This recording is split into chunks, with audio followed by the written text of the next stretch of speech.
Hello all, welcome back to my YouTube channel. आज के इस वीडियो में हम हिंदी का गद्य साहित्य डॉक्टर रामचंद्र तिवारी की पुस्तक से मूल्यांकन वाले सेक्शन को देखने वाले हैं। और इस पुस्तक से अगर हम देखें, विषय सूची की बात करें तो इससे हमने खंड क हिंदी गद्य का स्वरूप और विकास इस सेक्शन को कंप्लीट कर लिया था। खंड ख हिंदी गद्य की विभिन्न विधाओं का विकास, इस सेक्शन से हमने निबंध साहित्य, आलोचना, उपन्यास, कहानी, फिर नाटक, और नाटक के बाद हमने अन्य गद्य विधाओं को भी देख लिया था। ठीक है, तो इसका जो तीसरा खंड मूल्यांकन है, इससे संबंधित तथ्यों को हम देख रहे थे। हमने इस सेक्शन से भारतेंदु हरिश्चंद्र, प्रताप नारायण मिश्र, ये दो टॉपिक कवर कर लिया था। इसके बाद हमने महावीर प्रसाद द्विवेदी, श्याम सुंदर दास, रामचंद्र शुक्ल, प्रेमचंद, जयशंकर प्रसाद, वृंदावन लाल वर्मा, और आज हम जो टॉपिक करने वाले हैं वो गुलाब राय, बाबू गुलाब राय से संबंधित है। ठीक है, तो आज का यह टॉपिक बाबू गुलाब राय से संबंधित होने वाला है। तो हम तथ्यों के रूप में ही चीज़ों को जानेंगे, और मैंने कोशिश यही किया है कि जो मूल्यांकन वाला जो सेक्शन है वो पूरी तरीके से जो बुक में, पुस्तक में जिस तरीके से आया है वो उसी रूप में मैं यहाँ पे आपके सामने रखूँ। और ये ज़रूरी इसलिए है क्योंकि जब हम डिस्क्रिप्टिव मोड में एग्ज़ाम को देते हैं तो वहाँ पे जब आलोचनात्मक तरीके से प्रश्न पूछा जाता है तो हमारे लिए वो बेनिफिट हो। तो इस सेक्शन को MCQs के फॉर्म में करने के बजाय इसको तथ्यों के रूप में भी हमने रखा है। ठीक है, तो बढ़ते हैं अपने मेन टॉपिक की ओर। तो हमारा आज का टॉपिक जो है वो है बाबू गुलाब राय से संबंधित तथ्यों को जानना। तो सबसे पहले अगर हम देखें तो बाबू गुलाब राय ने गद्य साहित्य की कई दिशाओं में सफल प्रयोग किए हैं। आप मुख्यतः आलोचक और निबंध लेखक के रूप में स्मरण किए जाते हैं, किंतु आपने स्फुट रूप में दैनिकी, यात्रा वृत्तांत, स्केच और संस्मरण भी लिखे हैं। यही नहीं, आपने धर्म, दर्शन, नीतिशास्त्र, तर्कशास्त्र और मनोविज्ञान जैसे साहित्यिक विषयों पर भी लेखनी चलाई है। मन की बातें 1954 में प्रकाशित इनकी एक रचना है। शीर्षक से आपने मनोविज्ञान संबंधी पुस्तक प्रस्तुत की है। तो ये जो रचना है ये बाबू गुलाब राय की है। आप इसका प्रकाशन वर्ष भी याद रखेंगे, 1954 प्रकाशन वर्ष है और मन की बात है। ठीक है, पुस्तक का नाम है। मनोविज्ञान से संबंधित है यह पुस्तक। अपनी बात लिखकर इस पुस्तक के संबंध में आपने ज्ञापित किया है, मुझे विश्वास है कि कुल मिलाकर उनको यानी पाठकों को इस पुस्तक से शास्त्र की एक विहंगम दृष्टि अवश्य प्राप्त हो जाएगी। लगभग यही स्थिति आपके धर्म, दर्शन, नीतिशास्त्र और तर्कशास्त्र संबंधी ग्रंथों की भी है। आपने बौद्ध धर्म, पाश्चात्य दर्शनों का इतिहास, तर्कशास्त्र और कर्तव्य शास्त्र नामक पुस्तकों की रचना करके इन विषयों के सामान्य पाठकों के लिए स्पष्ट और सुबोध शैली में ज्ञातव्य सामग्री प्रस्तुत कर दी है। तो मन की बातें, यह जो पुस्तक है इसमें इन्होंने अपनी बात में यह तथ्य रेखांकित किया है, और यह हमारे लिए महत्वपूर्ण हो जाएगा अगर प्रश्न यहाँ से पूछा जाए कि इन्होंने नीतिशास्त्र, तर्कशास्त्र और धर्म दर्शन से संबंधित जो ग्रंथों की जो जानकारी जो दी है वो किस पुस्तक में दी है, तो मन की बातें में दी है। ठीक है, आगे अगर हम देखें तो बाबू साहब की सर्वाधिक प्रतिष्ठा आलोचक के रूप में है। आपने सैद्धांतिक और व्यावहारिक दोनों ही प्रकार की आलोचनाएं प्रस्तुत की हैं। इनकी रचनाओं में अगर हम देखें तो नवरस 1933 प्रकाशन वर्ष है, साहित्य समीक्षा 1947 प्रकाशन वर्ष है, हिंदी नाट्य विमर्श 1938 प्रकाशन वर्ष है, सिद्धांत और अध्ययन 1946 प्रकाशन वर्ष है, काव्य के रूप 1947 प्रकाशन वर्ष है।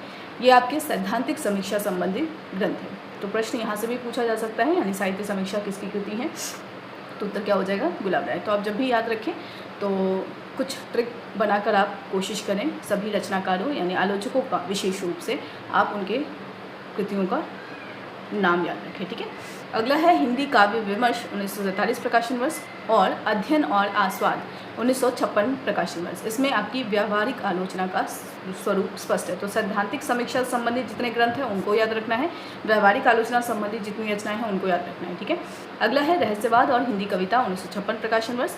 इसमें सैद्धांतिक विवेचन और उसका व्यावहारिक निदर्शन दोनों ही लक्षित होता है।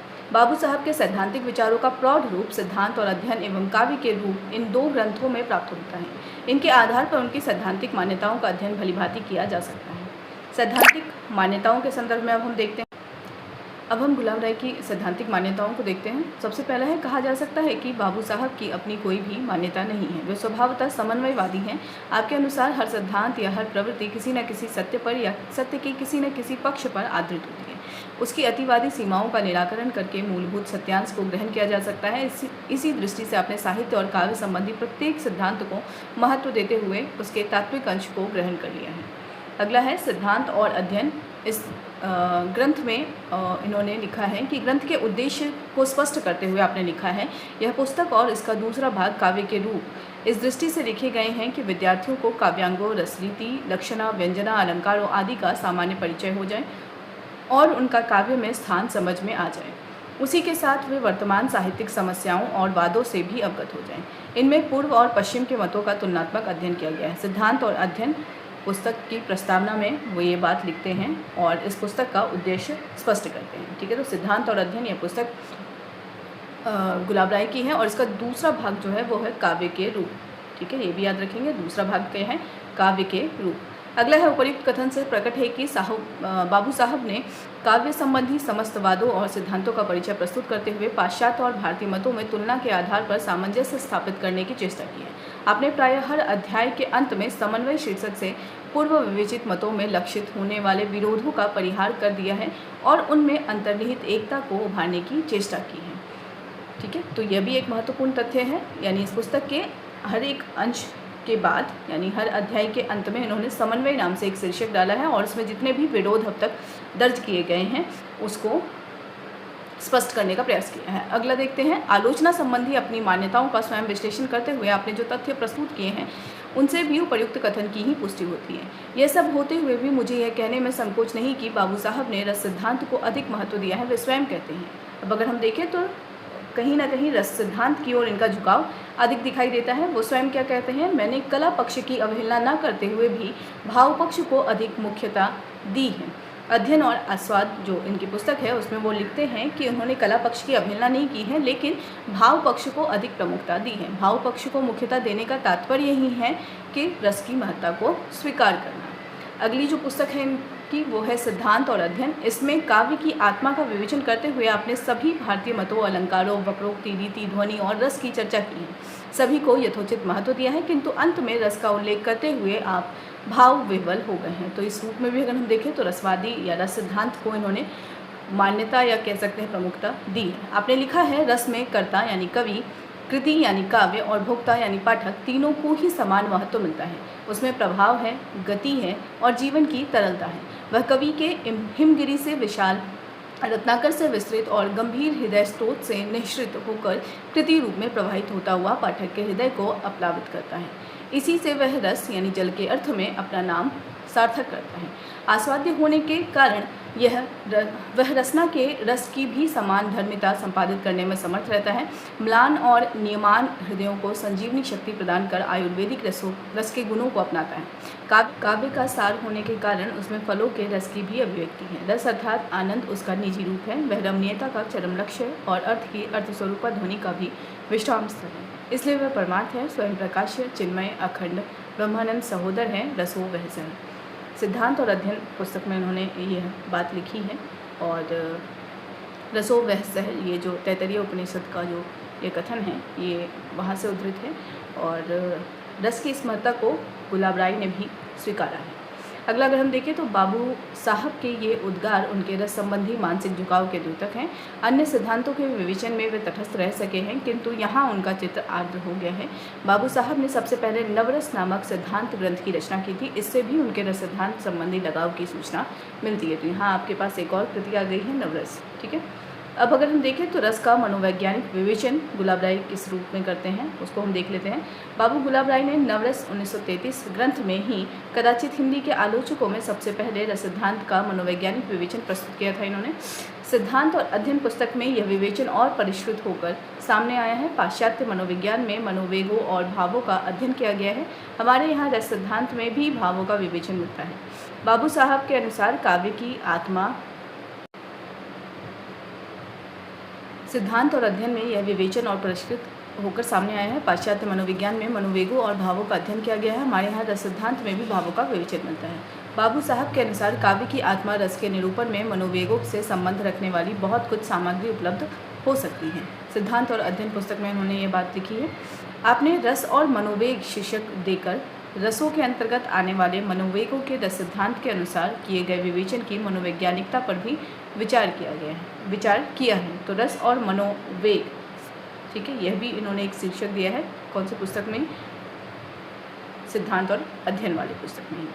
ठीक है। अगला जो तथ्य है वो है पाश्चात्य मनोवैज्ञानिकों ने मनोवेगों का अध्ययन करते हुए मनोवेग विशेष के उद्भव काल की परिस्थिति and the kind of situation which when perceived, imagined और रिमेंबर्ड अराउजेज इट, उसके प्रभाव मूलक गुण, सुखद, दुखद या उदासीन, इट्स इफेक्टिव क्वालिटी, उसके इच्छा शक्ति को प्रभावित करने का प्रकार, उसकी शारीरिक अभिव्यक्ति और मानसिक विकास की भिन्न भिन्न दशाओं में उसके परिवर्तित स्वरूप पर विचार किया है। बाबू साहब ने आलंबन और उद्दीपन के वर्णन में उनके उद्भव काल की कारण मूलक परिस्थिति का, अनुभवों के निरूपण और वर्णन में उनकी शारीरिक अभिव्यक्ति का तथा स्थायी भावों के विवेचन क्रम में आचार्यों द्वारा लक्षित उनके सुख दुख मूलक संवेदनात्मक गुणों के वर्णन में उनके प्रभाव मूलक गुणों के विश्लेषण की प्रवृत्ति का निदर्शन करते हुए बहुत दूर तक रस सिद्धांत की विश्लेषण प्रक्रिया को मनोवैज्ञानिक सिद्ध करने की चेष्टा की है। इस संदर्भ में बाबू साहब ने स्वीकार किया है कि हमारे यहाँ रस विवेचन में मानसिक विकास के साथ मनोवेगों के स्वरूप परिवर्तन पर ध्यान नहीं दिया गया है।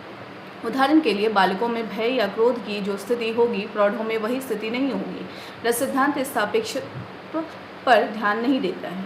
बाबू साहब ने अपने मनोवैज्ञानिक विवेचन में स्थायी भावों का संबंध सहज प्रवृत्तियों से भी स्थापित किया है, किंतु अंत में अपने सारे मंथन का निष्कर्ष देते हुए वो कहते हैं पाश्चात्य मनोविज्ञान के अनुकूल रस सिद्धांत की पूरी व्यवस्था नहीं हो सकती है। रस उस आत्म तत्व पर अवलंबित है जिसका सहज गुण आनंद है। यह चिन्मय, अखंड, प्रकाशमय और वेदांत शून्य है। यह अवस्था केवल मन को मानने वालों की कल्पना में नहीं आ सकती। सिद्धांत और अध्ययन में यह बात उन्होंने कही है। अब हम बाबू गुलाब राय के कला और काव्य संबंधी मान्यताओं को जानेंगे। तो कला के संबंध में भी बाबू साहब ने विभिन्न मतों का समन्वय उपस्थित किया है। आपने पहले काव्य और कला का पृथक अस्तित्व मानने वालों का मत सप्रमाण प्रस्तुत किया है, फिर दोनों की सगोत्रता सिद्ध की है। विष्णु धर्मोत्तर का हवाला देकर आपने रसों का संबंध संगीत के स्वरों से स्थापित किया है, हास्य और श्रृंगार का संबंध मध्यम और पंचम स्वरों से, वीर और अद्भुत का संबंध षड्ज और पंचम से, करुण का संबंध निषाद और गांधार से तथा विभत्स का और भयानक का संबंध दैवत से। इसी ग्रंथ के साक्ष्य पर आपने चित्रकला में भी रस की व्यंजना प्रमाणित की। तो अगर प्रश्न पूछा जाए कि बाबू गुलाब राय ने रसों का संबंध किससे माना है, तो संगीत के स्वरों से माना है। और किसका उदाहरण दिया है उन्होंने, कौन से ग्रंथ का, तो विष्णु धर्मोत्तर ग्रंथ का उदाहरण इन्होंने दिया है। आपने इस संबंध में अपना मत देते हुए कहा है कि वास्तव में हमारे यहाँ काव्य कलाओं के अंतर्गत नहीं है, काव्य कलाओं के अंतर्गत नहीं है, वरन कला और काव्य के कलेवर भिन्न होते हुए भी उनकी आत्मा एक है। काव्य का आत्मस्वरूप रस ही कलाओं को अनुप्राणित करता है। यह बात भी उन्होंने सिद्धांत और अध्ययन पुस्तक में कही है। इस संदर्भ में अगर हम देखें तो डॉक्टर हजारी प्रसाद द्विवेदी, जयशंकर प्रसाद, मैथिली शरण गुप्त आदि के मतों को यथास्थान उद्धृत करते हुए आपने अपनी सामंजस्यमयी परिभाषा इस प्रकार दी है: कला कलाकार के आनंद की श्रेय और प्रेय तथा आदर्श को समन्वित करने वाली प्रभावोत्पादक अभिव्यक्ति है। यह प्रश्न बहुत बार पूछा भी गया है कि यह कथन काव्य के संदर्भ में किसकी है। ठीक है, तो यह पंक्ति किनकी है, काव्य के संदर्भ में गुलाब राय की है। ठीक है, अगला है बाबू साहब की यह परिभाषा उनकी काव्य की परिभाषा से मिलती जुलती है। बाबू साहब ने काव्य के संबंध में Mammatacharya, Pandit Raj Jagannath, Vishwanath, Shakespeare, Wordsworth, Milton, Coleridge, Carlyle, Matthew Arnold, Johnson, Hudson एवं महावीर प्रसाद द्विवेदी, रामचंद्र शुक्ल, बाबू जयशंकर प्रसाद के मतों को उद्धृत करने के बाद सबका समन्वय करते हुए काव्य संसार के प्रति कवि की भाव प्रधान किंतु शुद्र वैयक्तिक संबंधों से मुक्त मानसिक प्रतिक्रियाओं की कल्पना के ढांचे में ढली हुई श्रेय की प्रेय रूपा प्रभावोत्पादक अभिव्यक्ति है। अब यहाँ अगर हम कला की पूर्ण रूप से या काव्य की पूर्ण रूप से अगर हम परिभाषा देखें, गुलाब राय जी ने जो दी है वो ये वाली परिभाषा है। ठीक है, और प्रश्न जो है इसी से बनते हैं। यह जो परिभाषा है वो कौन से पुस्तक में है, सिद्धांत और अध्ययन पुस्तक में है। अगला जो तथ्य है वो है कला की परिभाषा में बाबू साहब ने उसे कलाकार के आनंद की प्रभावोत्पादक अभिव्यक्ति कहा है और काव्य की परिभाषा में वो भाव प्रधान मानसिक प्रतिक्रियाओं की प्रभावोत्पादक अभिव्यक्ति है। अच्छा, यहाँ पे आप ये देखेंगे कि जब वो कला की परिभाषा दे रहे हैं और काव्य की परिभाषा दे रहे हैं तो यहाँ पे आनंद एक तत्व आ रहा है और दूसरा भाव प्रधान मानसिक प्रतिक्रिया। ठीक है, तो आनंद की प्रभावोत्पादक अभिव्यक्ति होगी तो वो कला हो जाएगा, लेकिन जब भाव प्रधान मानसिक प्रतिक्रिया की अभिव्यक्ति होगी तो वो क्या हो जाएगा, काव्य हो जाएगा। और कोष्ठ में शुद्र वैयक्तिक संबंधों से मुक्त जोड़ दिया है। भाव प्रधान मानसिक प्रतिक्रिया वैयक्तिक संबंधों से मुक्त होने पर आनंदमयी हो जाती है, यह कहने की आवश्यकता नहीं है। इस प्रकार प्रकट है कि बाबू साहब ने काव्य और कला को बहुत कुछ एक ही स्तर पर देखा है। ठीक है, अगला जो मत है वो सौंदर्य बोध को लेकर है। तो सौंदर्य बोध को लेकर इनकी क्या मान्यता है वो भी देख लेते हैं। बाबू साहब ने स्वयं अपने सौंदर्य बोध की व्याख्या करते हुए कहा है, मेरा सौंदर्य बोध बड़ा व्यापक है। भाव सौंदर्य, वस्तु सौंदर्य और कर्म सौंदर्य तीनों ही उसके व्यापक क्षेत्र में आते हैं। सौंदर्य में विषयगतता को प्रधानता देता हुआ भी व्यक्ति की रुचि की देन को भी महत्ता देता हूँ। अध्ययन और आस्वाद में वो ये बात लिखते हैं कि इनके जो सौंदर्य बोध में है वो तीनों पक्ष सम्मिलित हैं, यानी भाव भी है, वस्तु भी है और कर्म पक्ष भी है। यहाँ भी आपने एक प्रकार के समन्वय स्थापित करने की चेष्टा की है। सिद्धांत और अध्ययन पुस्तक में आपने इस संबंध में कुछ विस्तार से विचार किया है। आपने बिहारी, रविन्द्रनाथ टैगोर, जयशंकर प्रसाद, कालिदास, शैली, आचार्य शुक्ल, क्रोचे आदि का हवाला देते हुए सौंदर्य के विषयगत और उभयगत रूपों की व्याख्या की है। उसमें सात्विकता उत्पन्न करने की क्षमता स्वीकार की है, उसके उपयोगितावादी स्वरूप का उल्लेख किया है और अंत में सत्यम शिवम सुंदरम की तात्विक एकता का प्रतिपादन करते हुए क्रमशः इनका संबंध ज्ञान, कर्म और भाव के क्षेत्रों से जोड़ा है। अर्थात एक ही तत्व ज्ञान के क्षेत्र में सत्य के रूप में, कर्म के क्षेत्र में शिव के रूप में और भाव के क्षेत्र में सौंदर्य के रूप में लक्षित किया जाता है। अगला है सौंदर्य को परिभाषित करते हुए आपने कहा है, सौंदर्य को हम वस्तुगत गुणों या रूपों का ऐसा सामंजस्य कह सकते हैं जो हमारे भावों में साम्य उत्पन्न कर हमको प्रसन्नता प्रदान करे तथा हमको तन्मय कर दे। सौंदर्य रस का वस्तुगत पक्ष है। यह बात भी वो सिद्धांत और अध्ययन पुस्तक में करते हैं। इन शब्दों में परिभाषित करने के बाद भी आपको संतोष नहीं हुआ और सौंदर्य की अनिर्वचनीयता स्वीकार करते हुए आप कहते हैं, सौंदर्य की इतनी विवेचना करने पर भी उसमें कुछ अनिर्वचनीय तत्व रहता है जिसके लिए बिहारी के शब्दों में कहना पड़ता है, वह चितवनी और कहूँ जिहि बस हो तो सुजान। सिद्धांत और अध्ययन पुस्तक में ही इन्होंने यह सौंदर्य की परिभाषा दी है, बिहारी के दोहे को कोट करते हुए। बाबू साहब किसी भी महत्वपूर्ण बात पर विचार करते हुए एक निश्चित मत स्थापित नहीं करते हैं, वरन सभी मतों का सार प्रस्तुत करने की चेष्टा करते हैं। जैसे समन्वयवादी उनको कहा गया है, तो उनके हर मत को देखते हुए, यानी काव्य और कला की बात करें, चाहे हम सौंदर्य बोध की बात करें, हम सब जगह समन्वयवादी दृष्टि को देखते हैं। संभवतः इसीलिए उनको एक अध्यापक आचार्य के रूप में स्मरण किया जाता है। अब हम व्यवहारिक आलोचना देख लेते हैं। हमने अभी मनोवैज्ञानिक आलोचना देखा। व्यवहारिक आलोचना में अगर हम देखें तो व्यवहारिक आलोचना में ही आलोचक का आचार्यत्व निखर कर सामने आता है। उसकी अंतर्दृष्टि, सहानुभूति, बहुज्ञता, औचित्य बोध, निष्पक्षता और प्रभाव उत्पादन क्षमता का अंदाज मिलता है। स्वयं बाबू साहब आलोचक में इन सभी गुणों की स्थिति आवश्यक मानते हैं। अपने आलोचक रूप को स्पष्ट करते हुए अपने शास्त्र ज्ञान, परंपरा की जानकारी, कवि के व्यक्तित्व का अध्ययन, मनोविश्लेषण और एक प्रकार की साहित्यिक अंतरात्मा की गवाही, इन सभी के आधार पर आलोचना करने की बात कही है। शास्त्र ज्ञान और परंपरा की जानकारी से रुचि का संस्कार होता है और मनोविश्लेषण से कवि के आंतरिक व्यक्तित्व को समझने में आसानी होती है। इन सब के बावजूद आलोचक में ऐसी सहज संवेदनशीलता होनी चाहिए जो आलोचित कृति के शास्त्रेतर स्वच्छंद विशेषताओं का मूल्यांकन कर सके। इसी को बाबू साहब ने साहित्यिक अंतरात्मा कहा है। प्रभाववादी आलोचकों में यही साहित्यिक अंतरात्मा विकसित होती है। बाबू साहब शास्त्रीय आलोचना के साथ ही प्रभाववादी आलोचना के महत्व को भी स्वीकार करते हैं। जहाँ तक पद्धति का प्रश्न है, बाबू साहब व्याख्यात्मक आलोचना को अधिक महत्व देते हैं। उन्होंने कहा है, मैं निर्णयात्मक आलोचना की अपेक्षा व्याख्यात्मक आलोचना को अधिक महत्व देता हूँ। अध्ययन और आस्वाद पुस्तक में उन्होंने यह बात कही है कि निर्णयात्मक आलोचना की अपेक्षा वो व्याख्यात्मक आलोचना को महत्व देते हैं। अब अगर हम यहाँ देखें तो वस्तुतः व्याख्यात्मक आलोचना कवि के समूचे वैशिष्ट्य को स्पष्ट करने में समर्थ होती है। उसमें ऐतिहासिक, मनोवैज्ञानिक और तुलनात्मक सभी पद्धतियों का सहारा लिया जाता है।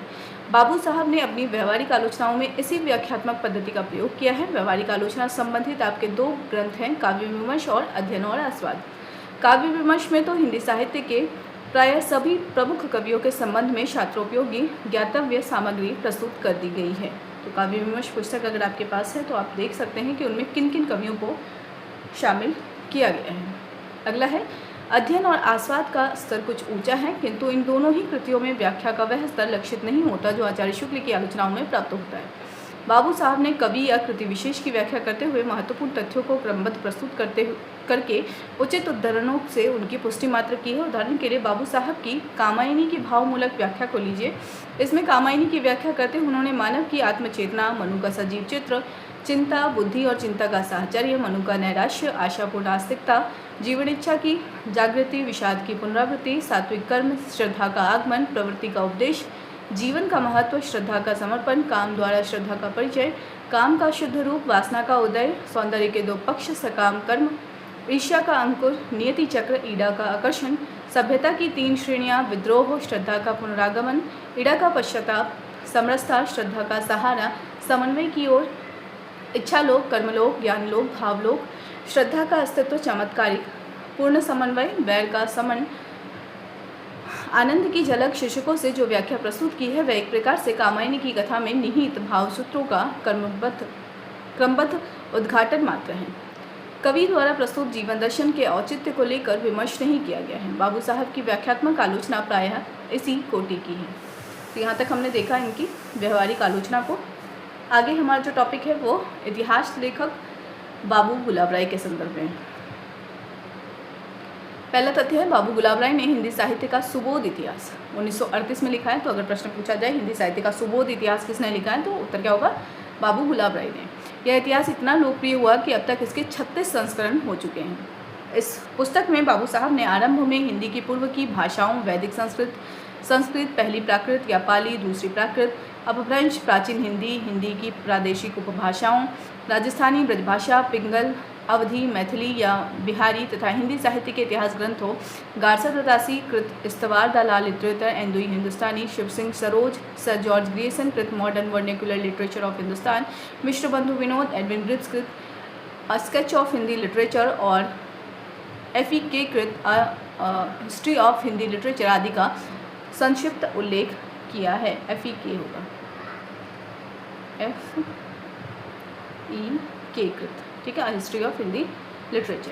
हिंदी साहित्य का काल विभाजन आपने आचार्य शुक्ल के आधार पर किया है। प्रत्येक काल और उसमें होने वाले प्रमुख कवियों का परिचय आपने संक्षेप में सुलझे हुए रूप में प्रस्तुत कर दिया है। इतिहास में कोई मौलिक बात नहीं है। अब हम संपादक बाबू गुलाब राय को जान लेते हैं। बाबू गुलाब राय ने साहित्य संदेश नामक समीक्षा पत्रिका का संपादन कई वर्षों तक किया था। उनके संपादन काल में यह पत्र हिंदी समीक्षा के क्षेत्र में बहुत लोकप्रिय हुआ था। डॉक्टर नगेंद्र के शब्दों में अगर हम देखें तो 1937 में वे यानी बाबू गुलाब राय साहित्य संदेश के अवैतनिक संपादक नियुक्त हुए, जो 2-1 वर्ष में ही हिंदी समीक्षा का लोकप्रिय माध्यम बन गया। बाबूजी के वैदुष्य और तथा महेंद्र जी यानी साहित्य रत्न भंडार आगरा के संचालक के कर्म कौशल के प्रभाव से साहित्य संदेश का स्तर क्रमशः विकसित होता गया और इसी अवधि में बाबूजी ने अनेक सैद्धांतिक लेख प्रकाशित उसी अवधि में बाबूजी के अनेक सैद्धांतिक लेख प्रकाशित हुए, जो काव्य के रूप, सिद्धांत और अध्ययन तथा अध्ययन और आस्वाद आदि उनके मानक ग्रंथों में संकलित है। अर्धकथा यानी नगेंद्र की पुस्तक जो अर्धकथा है उसमें उन्होंने ये बात लिखी है बाबू गुलाब राय के संदर्भ में। बाबू साहब ने साहित्य संदेश के माध्यम से हिंदी समीक्षा को एक नई दिशा तो प्रदान नहीं की, किंतु एक सीमा तक इसके स्वर को गंभीर बनाए रखा तथा इसे प्रतिष्ठित और लोकप्रिय बनाने का या होने का अवसर प्रदान किया। निबंधकार बाबू गुलाब राय को हम देख लेते हैं।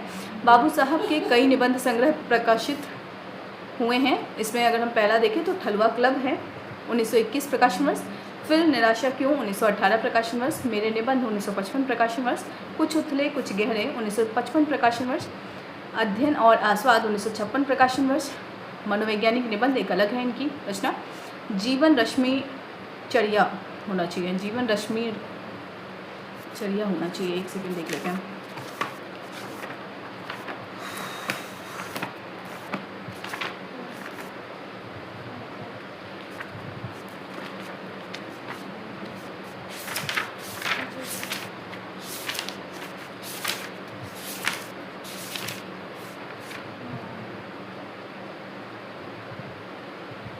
जीवन रश्मिया लिखा हुआ है, ठीक है। मेरे हिसाब से यहाँ च जो है वो छूट गया है, चर्या ही होना चाहिए, ठीक है। पुस्तक में भी इसी रूप में लिखा हुआ है। 1962 इसका प्रकाशन वर्ष है। प्रबंध प्रभाकर 1933 प्रकाशन वर्ष है।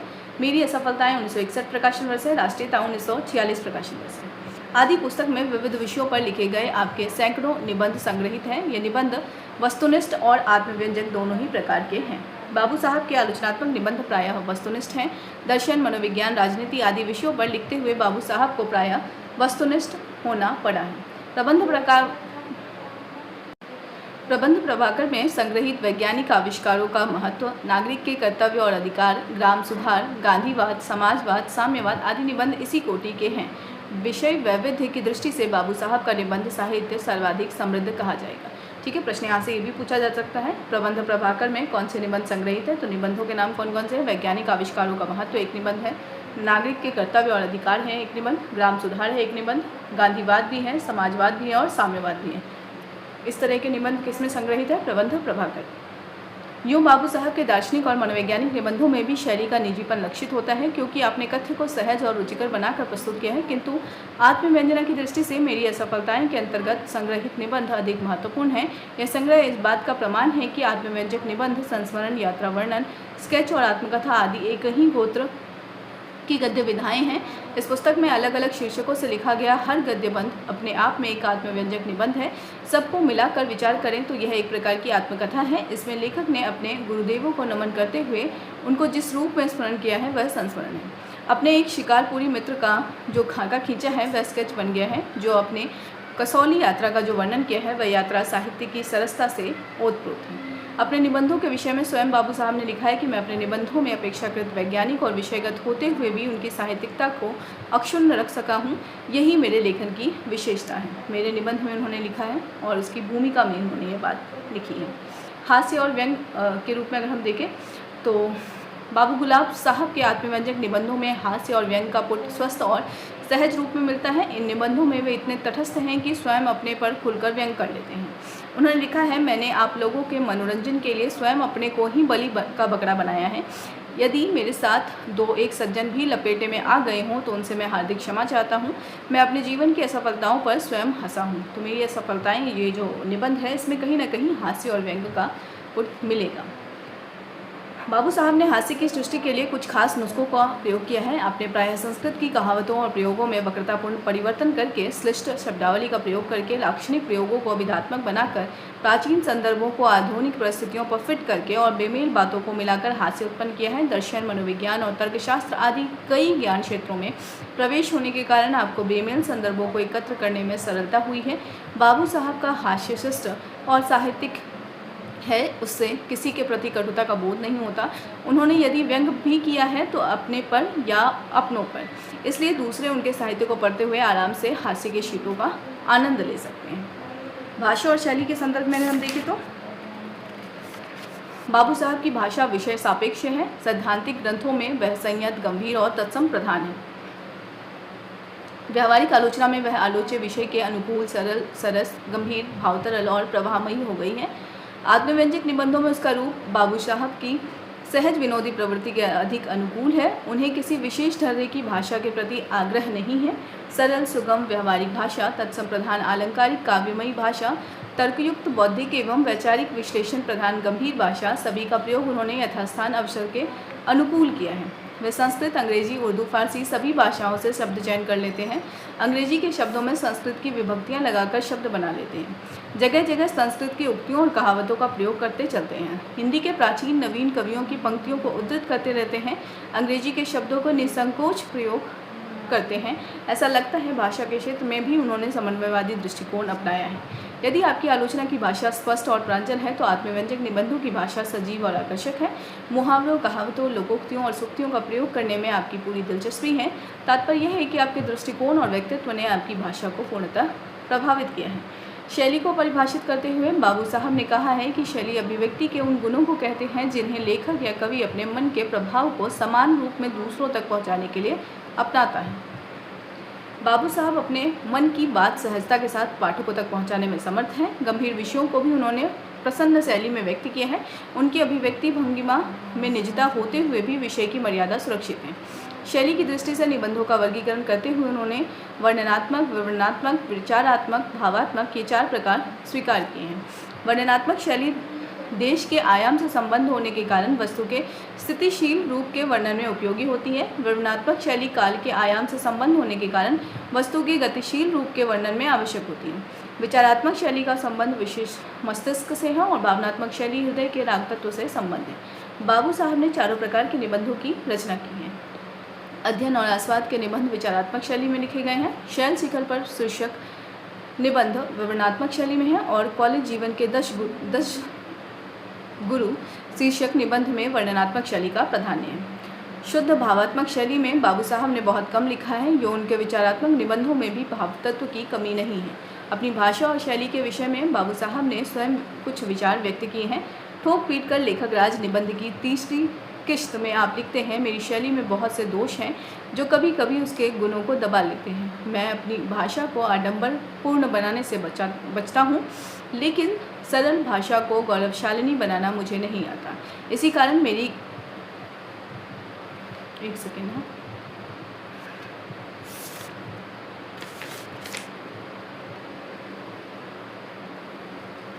मेरी शैली में बहुत से दोष हैं जो कभी कभी उसके गुणों को दबा लेते हैं। ठीक है, मैं अपनी भाषा को आडंबरपूर्ण बनाने से बचाता हूँ, यहाँ पर भी बचाता हूँ। ठीक है, लेकिन सरल भाषा को गौरवशालिनी बनाना मुझे नहीं आता। इसी कारण मेरी भाषा में शैथिल्य आ जाता है। इसी कारण मेरी भाषा में शैथिल्य आ जाता है। इसके बाद उन्होंने लिखा है, यहाँ थोड़ा सा मिसप्रिंट हो गया है। इसी कारण मेरी भाषा में शैथिल्य आ जाता है या वह पांडित्य से बोझित हो जाती है और उसमें कृत्रिमता की गंध आने लगती है। गंध आने लगती है, ये यहाँ आएगा। उसके बाद वो सेंटेंस जो है वो पूरी तरीके से ठीक है। ठीक है, इसी कारण मेरी भाषा में शैथिल्य आ जाता है या वह पांडित्य से बोझिल हो जाती है और उसमें कृत्रिमता की गंध आने लगती है। मूल्यांकन आखिरी इसका शीर्षक है। मूल्यांकन में अगर हम देखें तो बाबू गुलाब राय सर्वप्रिय आलोचक हैं। उन्होंने किसी की भी कटु आलोचना नहीं की है। किसी व्यक्ति या सिद्धांत के प्रति उनके मन में कोई पूर्वाग्रह नहीं है। सबके महत्व की यथोचित स्वीकृति देना बाबू साहब का विशेष गुण है। हिंदी साहित्य में बाबू साहब का महत्व कई दृष्टियों से है। आपने ज्ञान विज्ञान के लिए उपयुक्त भाषा के निर्माण में योग दिया है, आलोचना की गंभीर सामग्री दी है, निबंधों में हास्य व्यंग्य की शिष्ट साहित्यिक शैली के विकास में योग दिया है, आत्मव्यंजक ललित निबंध लेखन में सहज आत्मस्वीकृतियों का पुट देकर जीवनी और निबंध के तत्वों का ऐसा सुंदर सामंजस्य आपने मूल्यांकन करते हुए डॉक्टर नगेंद्र ने आत्मव्यंजक ललित निबंध लेखन में सहज आत्मस्वीकृतियाँ कपूर देकर जीवनी और निबंध के तत्वों का ऐसा सुंदर सामंजस्य आपने किया है। ठीक है, यहाँ पर भी दिक्कत है। आपने किया है कि वह गद्य की अनुपम विधा बन गई है। बाबू साहब के व्यक्तित्व का मूल्यांकन करते हुए डॉक्टर नगेंद्र ने लिखा है। ठीक है, यहाँ से अगर हम देखें तो थोड़ा सा मिसप्रिंट हो गया है, आप इसको देखेंगे। तत्वों का सुंदर सामंजस्य आपने किया है, वह गद्य की अनुपम विधा बन गई है। बाबू साहब के व्यक्तित्व का मूल्यांकन करते हुए डॉक्टर नगेंद्र ने लिखा है। ठीक है, तो यहाँ से ये वाली जो लाइन है ये आप व्यक्तित्व का के बाद लगाएंगे। ठीक है, आपने किया है यानी ये निबंधों के तत्वों का ऐसा सुंदर सामंजस्य आपने किया है कि वह गद्य की एक अनुपम विधा बन गई है। बाबू साहब के व्यक्तित्व का मूल्यांकन करते हुए डॉक्टर नगेंद्र ने लिखा है। उन्होंने क्या लिखा है वो हम देख लेते हैं। हिंदी गद्य के उन नायकों में डॉक्टर गुलाब राय का महत्वपूर्ण स्थान है। काव्यशास्त्र, व्यवहारिक आलोचना, ललित निबंध, गंभीर ज्ञान निबंध साहित्य आदि के विकास में सम्यक योगदान देकर द्विवेदी युग से लेकर नई कविता, नई आलोचना के इस अत्याधुनिक युग की विकासशील चेतना को आत्मसात कर मंथर किंतु स्थिर गति से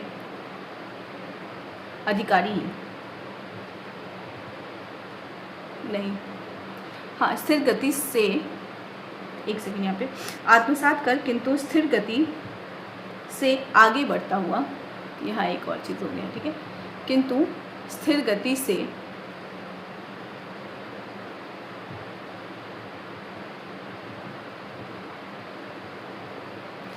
गति से आगे बढ़ता हुआ यह वयोवृद्ध लेखक अब स्वर्गीय विशेष ऐतिहासिक गौरव का अधिकारी है। विशेष ऐतिहासिक गौरव का अधिकारी है। ये वाला जो सेक्शन है वो अंत में आ जाएगा। ठीक है, हम एक बार फिर से देख लेते हैं। हिंदी गद्य के उन नायकों में डॉक्टर गुलाब राय का महत्वपूर्ण स्थान है। काव्यशास्त्र, व्यवहारिक आलोचना, ललित निबंध, गंभीर ज्ञान निबंध साहित्य आदि के विकास में सम्यक योगदान देकर द्विवेदी युग से लेकर नई कविता और नई आलोचना के इस अत्याधुनिक युग का विकासशील चेतना को आत्मसात कर मंथर किंतु स्थिर गति से आगे बढ़ता हुआ यह वयोवृद्ध लेखक अब स्वर्गीय विशेष ऐतिहासिक गौरव का अधिकारी है। हिंदी साहित्य कोश जो नगेंद्र की पुस्तक है उसमें वो लिखते हैं और इसका मतलब बाबू गुलाब राय का वो मूल्यांकन कर रहे हैं। ठीक है, तो यहाँ तक हमारा जो टॉपिक था वो बाबू गुलाब राय से संबंधित वो समाप्त होता है। अगले जो रचनाकार हैं वो हैं माखनलाल चतुर्वेदी। इनसे संबंधित तथ्यों को हम अगले वीडियो में जानेंगे। फिलहाल इस वीडियो को यहीं पे एंड करते हैं। वीडियो को एंड तक देखने के लिए थैंक यू सो मच।